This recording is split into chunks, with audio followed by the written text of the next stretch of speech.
Friends, మనం ఈరోజు శ్రీకృష్ణ జననం మరియు కృష్ణాష్టమి ఎందుకు జరుపుకుంటాం అనే దాని గురించి తెలుసుకుందాం. మీకు ఈ వీడియో నచ్చితే లైక్ చేయండి, సబ్స్క్రైబ్ చేసుకోండి. శ్రీకృష్ణుడి జననం, ఆయన జీవితం అంతా ఓ అద్భుతం. యుగయుగాలుగా ఆయన తత్వం, ఆయన జీవితం మానవజాతిని విశేషంగా ప్రభావితం చేస్తోంది. ఉత్తరప్రదేశ్లోని మధురలో కృష్ణుడి జన్మించినట్లు పురాణాలు చెబుతున్నాయి.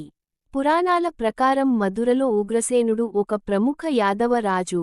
ఉగ్రసేన మహారాజు వృద్ధుడు కావడం వలన అత్యాశపరుడైన అతని కొడుకు కంసుడు తన తండ్రిని కారాగారంలో పెట్టి అధికారాన్ని చేజిక్కించుకుంటాడు.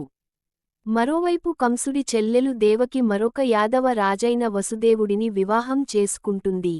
పెళ్లైన తరువాత కొత్త దంపతులను కంసుడు తన రథంలో తీసుకువెళ్తున్నప్పుడు ఆకాశవాణి భవిష్యత్తు పలుకుతుంది. ఓ కంసా, నీ చెల్లెలి పెళ్లి తరువాత నువ్వు ఎంతో ఆనందంగా ఆమెను తీసుకువెళ్తున్నావు. నీ చెల్లెలికి పుట్టే 8వ శిశువు నిన్ను వధిస్తాడు. ఇదే నీ అంతం అని చెబుతుంది. కంసుడు ఒక్కసారిగా ఉగ్రుడవుతాడు. ఓహో, ఆమె 8వ బిడ్డ వచ్చి నన్ను చంపుతుందా? నేను ఆమెను ఇప్పుడే చంపేస్తాను. ఆమె తన 8వ బిడ్డకు ఎలా జన్మనిస్తుందో నేను చూస్తాను అని హూంకరిస్తాడు. అక్కడే కత్తి తీసి తన చెల్లెలి తల నరకబోతాడు. పెళ్లి కొడుకైన వసుదేవుడు కంసుడిని అర్థిస్తాడు.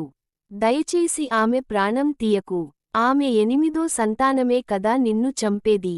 నేను మాకు పుట్టిన పిల్లలనందరినీ నీకు ఇస్తాను. నువ్వు వాళ్ళిని చంపవచ్చు. కాని దయచేసి నా భార్యను వదిలిపెట్టు అని కంసుడితో వసుదేవుడు ఒక ఒప్పందం కుదుర్చుకుంటాడు. కాని కంసుడు తన ప్రాణం మీద ఉన్న తీపితో చెల్లెలిని, బావను గృహనిర్బంధంలో ఉంచి ఎప్పుడూ కాపలా ఉండేటట్లు ఏర్పాటు చేస్తాడు. దేవకీ వసుదేవుల బిడ్డను చంపేస్తున్న కంసుడు. మొదటి బిడ్డ పుట్టగానే కాపలావాళ్లు కంసుడికి ఈ వార్తను చేరవేస్తారు. ఆయన రాగానే దేవకీ వసుదేవులు, 8వ సంతానమే కదా నిన్ను చంపేది.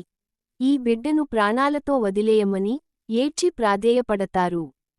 కంసుడు వారి వేదనను పట్టించుకోకుండా బిడ్డను తీసుకుని కాళ్ళు పట్టుకుని ఒక రాయికేసి బాదుతాడు. ప్రతిసారీ ఒక శిశువు జన్మించటం, ఆ తల్లిదండ్రులు కంసుడిని ఎన్నో విధాలుగా ప్రాధేయపడినా ఆయన ఎవరినీ ప్రాణాలతో వదిలేయకపోవటం. అది ఇలా జరుగుతూనే వస్తుంది. 8వ బిడ్డ బహుళ పక్షం అష్టమి రోజున ఉరుములతో వర్షం పడుతున్నప్పుడు జన్మిస్తుంది. అప్పుడు ఒక అద్భుతం జరుగుతుంది. కారాగారం తలుపులు వాటంతట అవే తెరుచుకుంటాయి. కాపలావాళ్లు అందరూ నిద్రలోకి జారిపోతారు. వసుదేవుడి సంకెళ్ళు తెగిపోతాయి. వసుదేవుడు ఇదంతా దైవలీలగా భావిస్తాడు. వెంటనే ఆయన బిడ్డను ఎత్తుకుని ఏదో మార్గనిర్దేశం జరిగినట్లు యమునా నదివైపుకు నడుస్తాడు. ఆ ప్రదేశమంతా వరదతో మునిగి ఉన్నా ఆశ్చర్యకరంగా ఆయన నదిని దాటే మార్గం తెరుచుకునే ఉంటుంది. చెరసాలలో నుంచి బాలకృష్ణుడిని తీసుకెళ్తున్న వసుదేవుడు. వసుదేవుడు నదిని దాటి నంద, యశోదల ఇంటికి వెళ్తాడు. యశోద అప్పుడే ఒక ఆడపిల్లకు జన్మనిస్తుంది. అది ఎంతో కష్టమైన ప్రసవం కావటం వల్ల ఆమె స్పృహలో ఉండదు. వసుదేవుడు ఈ ఆడపిల్ల స్థానంలో కృష్ణుడిని ఉంచి, ఆ ఆడపిల్లను తీసుకుని తిరిగి కారాగారానికి వచ్చేస్తాడు. అప్పుడు ఆ ఆడపిల్ల ఏడుస్తుంది. కాపలావాళ్లు వెళ్లి కంసుడికి వార్త చేరవేస్తారు.